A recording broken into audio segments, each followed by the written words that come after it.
Hi అండి, నమస్తే. Welcome to my channel. ఈ వీడియో చూసే ముందర మన ఛానల్ ఇంకెవరైతే సబ్స్క్రైబ్ చేసుకోలేదో తొందరగా సబ్స్క్రైబ్ చేసుకొని పక్కనున్న గంట సింబల్ని నొక్కండి. ఈరోజు మనం పర్చేస్ చేసిన కరుంగలి మాల ఒరిజినల్ ఫేక్ అనేది టెస్ట్ చేద్దాం. చాలామంది బయట ఎవరైనా యూట్యూబ్ ఛానల్స్లో కానీ బయట కానీ ఏం కావాలనే కలర్ చేంజ్ అయిపోతే అది ఒరిజినల్ అని, చేంజ్ అయిపోతే ఫేక్ అని చెప్తారు. కానీ అది కాదు.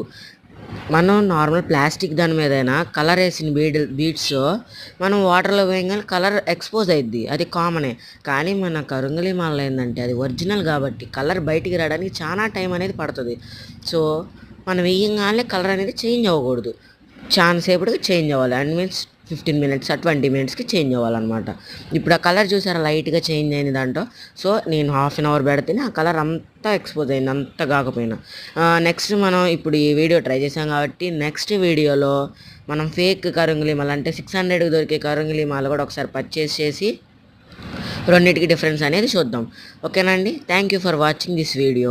ఇంకా ఇది పర్చేస్ చేయాలంటే వాళ్ళ ఒరిజినల్ వెబ్సైట్ ఉంది, లేకపోతే పాతాళ శంభు మురుగన్ దగ్గరికి వెళ్ళి కొనుక్కోండి. Thank you. Subscribe to our channel.